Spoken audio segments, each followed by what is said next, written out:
लिया, इसको हमने ऐसे फोल्ड कर दिया कि यहाँ से ऐसे फोल्ड कर दिया और फिर ऐसे फोल्ड करके स्क्वायर काट दिया। तब हमें पता नहीं कि कौन सी फिगर बनेगी, तो इसमें आंसर है ऑप्शन सी। ये ऑड वन आउट है 143, 362, 661, 482। इसमें इसका आंसर 661 है क्योंकि ये प्राइम नंबर है। बाकी दिन कंपोजिट नंबर है और 661 प्राइम नंबर है। अब नेक्स्ट आता है y, x, b, t, g, e, c, a, b, t, r। पहले हमें नंबर लिखना है और फिर इनके नंबर का वो जो पैटर्न चल रहा है वो पता करना है। इसमें दो के नंबर पीछे हो रहे हैं और लेकिन इसमें कुछ अलग ही चल रहा है, तो उसका आंसर ये है। अब ये 4 यहाँ पे वो दे रखी है फिगर, इसमें ऑड वन आउट बताना है। इसमें एक स्क्वायर है, उसके 4 सर्कल है। इसमें वो पैरेललोग्राम है, उसमें भी 4 है और ये पेंटागन है, इसमें 5 है। तो लेकिन इसमें बीच में मिडल में सर्कल, लेकिन इसमें वो कॉर्नर्स में सबसे कम लाइन सेगमेंट्स दे रखी है, इसलिए हमारा ऑप्शन ए होगा। और ये 10 क्वेश्चन, इसमें भी हमको 4 फिगर दे रखी हैं और हमको ये फिगर निकालनी है इनमें से, तो ऑप्शन बी। और ये 11 क्वेश्चन, इसमें हमको ऐसी लाइन दे रखी है और वो ऑप्शन डी में। और मैम ये क्यूब है, इसमें हमको बताना है कि 3 के अपोजिट पे कौन सा नंबर है।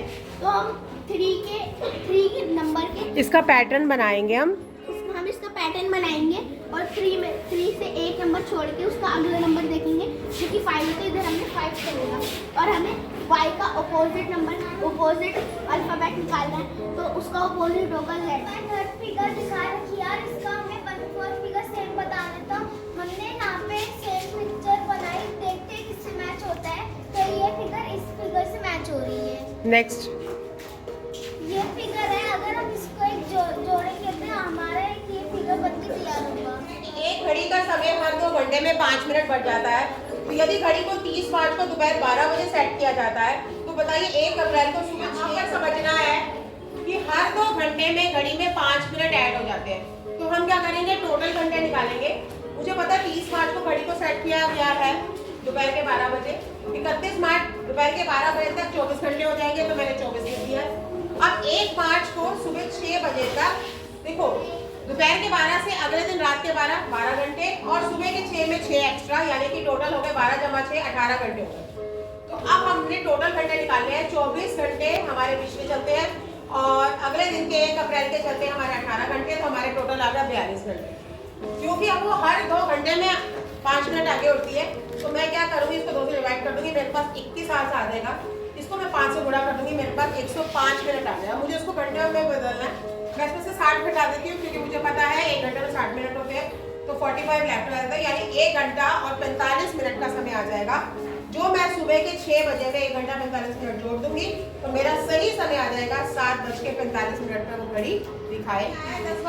10:10 का समय दिया हुआ है और कुछ क्लासेस के वर्णन किया गया है।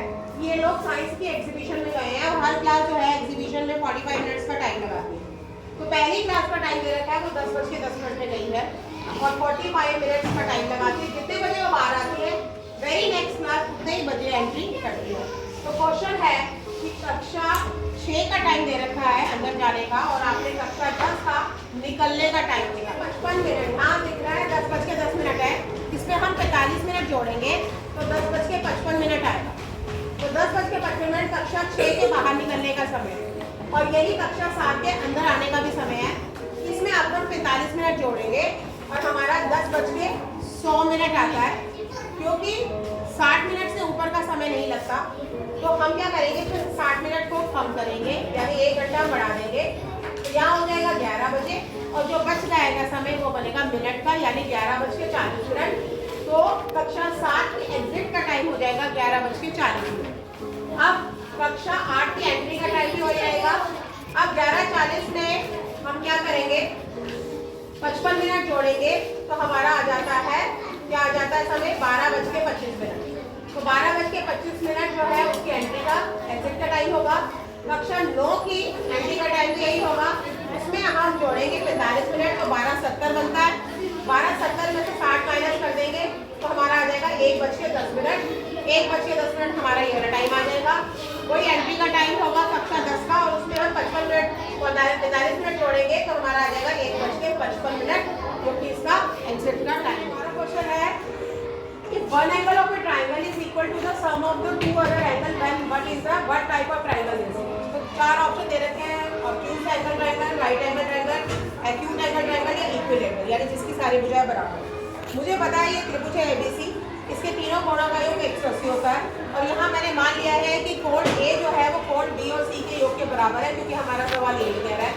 अब मैं क्या करती हूँ, एंगल A की जो वैल्यू है वो इस स्टेटमेंट में डाल देती हूँ, तो मेरे पास आ जाएगा angle B plus C plus B plus C is equal to 180 degree. अब मैं क्या करती हूँ, इनको ऐड कर लेती हूँ, तो 2 एंगल B आ जाएंगे, 2 एंगल C आ जाएंगे और 180 आ जाएगा इसका सम, और मैं इस पूरे को 2 से डिवाइड कर देती हूँ। तो यहाँ पर आप देखें एंगल B के आगे 2 लिखा हुआ divided by 2, 2 angle C divided by 2 is equal to 180/2। अब मैं इसको जब डिवाइड करती हूँ तो 2 से 2 कट जाएगा, एंगल B आ जाएगा, 2 से 2 कट जाएगा, बच जाएगा एंगल C, और 180 को 2 से भाग करने पर आ जाएगा 90 डिग्री, यानी दो एंगल का जो सम है वो 90 है। त्रिभुज के तीनों कोणों का योग 180 होता है, तो 180 को मैं 90 से डिवाइड कर देती हूँ, एंगल आ गया 90 डिग्री, यानी हमारा जो एंगल होगा वो होगा राइट एंगल ट्रायंगल। तो अब हम बात करते हैं इस क्वेश्चन की, यहाँ पर एक जो है एक्सटीरियर एंगल का क्वेश्चन है। इस क्वेश्चन को समझने से पहले हम समझते हैं एक्सटीरियर एंगल और इंटीरियर एंगल क्या होता है। हमको पता है त्रिभुज के जो अंदर के कोण होते हैं, आंतरिक कोण होते हैं ABC, जैसे हमने माना, उसका योग हमेशा 180 होता है, ये इंटीरियर एंगल का सम होता है। But what about exterior angle, जैसे यहाँ पर B का एक्सटीरियर एंगल ये है, C का ये है और A का ये है। एक्सटीरियर एंगल की एक प्रॉपर्टी होती है, जैसे इंटरनल एंगल्स जितने भी इंटीरियर एंगल्स होते हैं उनका सम होता है 180 डिग्री, ऐसे ही एक्सटीरियर एंगल का सम जो होता है वो हमेशा होता है 360 डिग्री। और ये लीनियर पेयर प्रॉपर्टी बनाते हैं, यानी आप देख रहे हैं कि ये स्ट्रेट एंगल है, स्ट्रेट एंगल कितने डिग्री का होता है, 180 डिग्री का होता है। तो अगर बाह्य कोण 110 का होगा तो हम अंदर के कोण को कैसे निकालेंगे, 180 से माइनस कर देंगे, जैसे इसमें 180 में से 120 माइनस करेंगे और इसमें से 180 में से 130 माइनस करेंगे तो हमारे इंटीरियर एंगल आ जाएंगे। तो अब हम आते हैं अंदर की ओर, और एक बार याद रखना कि जितने भी एक्सटीरियर एंगल और इंटीरियर एंगल हमेशा सप्लीमेंट्री होते हैं, यानी इनका जोड़ हमेशा 180 डिग्री होता है। अगर एक एंगल दे रखा हो तो दूसरा एंगल हम 180 में से माइनस करके निकाल सकते हैं। अब हम आते हैं क्वेश्चन पर, तो यहाँ अब हम इस क्वेश्चन को समझते हैं। 2 गुणा angle B plus angle A minus angle C करना है। तो सबसे पहले हम इंटरनल एंगल्स की वैल्यू निकालेंगे। हमें पता है एंगल B जो है वो 135 है, क्योंकि सप्लीमेंट्री एंगल होता है तो हम 180 में से माइनस कर देंगे, तो इंटीरियर एंगल आ जाएगा हमारा 45 डिग्री। ऐसे ही हम निकालेंगे एंगल C को, एंगल C में 120 डिग्री का सप्लीमेंट्री हो जाएगा 60 डिग्री, हमारे दोनों एंगल आ गए। अब त्रिभुज के तीनों कोणों का योग 180 होता है, 2 कोण दे रखे हैं तो दोनों की वैल्यू को हम प्लस करेंगे, 180 में से माइनस करेंगे तो 75 डिग्री आ गई। तो अब हमारे पास तीनों कोण आ चुके हैं। अब हमने इसकी वैल्यू लगानी है, 2 गुणा एंगल B हमारा 45 है, एंगल A जो है वो 75 है, एंगल C जो है वो 60 है। दोनों को जोड़ेंगे 120/60 आएगा, अंदर 60 आ जाएगा, उसको 2 से गुणा कर देंगे, आंसर आ जाएगा 120। तो अब हम बात करते हैं कौन सी स्टेटमेंट जो है रॉन्ग है सर्कल के बारे में। सबसे पहली स्टेटमेंट है arc is a part of circumference.